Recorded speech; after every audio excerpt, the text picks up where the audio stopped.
প্রিয় শ্রোতা ভাই বোনেরা, আজকে থেকে জয়দেবপুর রেলওয়ে স্টেশন থেকে কোনো ধরনের টিকিট দেওয়া হবে না ঢাকা অভিমুখী। আসলে অবাঞ্ছিত কারণ, অবাঞ্ছিত ইস্যু। জয়দেবপুর একটি স্টেশন, এই স্টেশন থেকে কোনো প্রকার টিকিট না দেওয়ার কারণে সাধারণ জনগণের কি বেহাল অবস্থা। সকাল থেকে অনেকে টিকিটের আশায় ঘুরছে এবং কড়াকড়ি নিষেধাজ্ঞা জারি করা হয়েছে, কোনো প্রকার টিকিট দেওয়া হবে না। আমি আপনাদেরকে ঘুরিয়ে দেখাবো কি বেহাল অবস্থা। যারা ঢাকা অভিমুখী বা ঢাকার দিকে যাবে, ট্রেন তো এখানে থামবেই। হ্যাঁ, আসার পথে বিড়ম্বনা সৃষ্টি হলে কোনো সমস্যা নেই, কিন্তু ঢাকার অভিমুখী কেন বাধা সৃষ্টি করবে?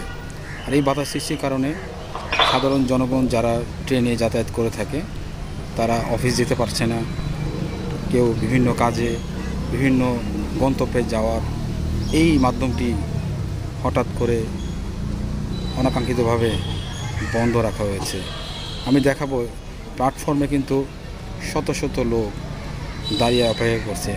এরই মাঝে দেখতে পেলাম সিকিউরিটি পুলিশ নামানো হয়েছে, টিকিটবিহীন প্রবেশ নিষেধ স্টেশনে। হ্যাঁ, এটি ভালো, কিন্তু এটি তো আগের থেকে জানানো হবে বা জানানো উচিত ছিল, এবং অনেকেই গন্তব্যে যাওয়ার জন্য প্রস্তুত হয়ে এসেছে, তারা কিন্তু এখানে এসে হতাশ। আমি আপনাদের মাঝে ট্রেনে না আসার বিলম্ব এবং ট্রেনের যাত্রী ভোগান্তি হয়ে দাঁড়িয়ে আছে সব কিছু তুলে ধরার চেষ্টা করছি। আমাদের জেলা পরিষদ বা আমাদের গাজীপুরে যারা আছেন তারা অবশ্যই এই ব্যাপারটি একটু দেখবে। এইভাবে ট্রেন যাতায়াত এখান থেকে যারা যাবে তাদের কোনো সমস্যা সম্মুখীন না হয়, এবং যাতে ওখান থেকে আসাটা সেটা তো ডিফারেন্ট জিনিস।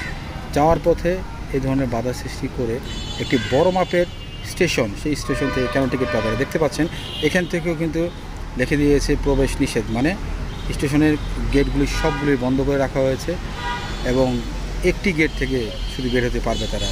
বন্ধুরা, এই বিষয় নিয়ে যারা জানেন কমেন্টস করবেন এবং কী করা যায় কমেন্টস করে জানাবেন।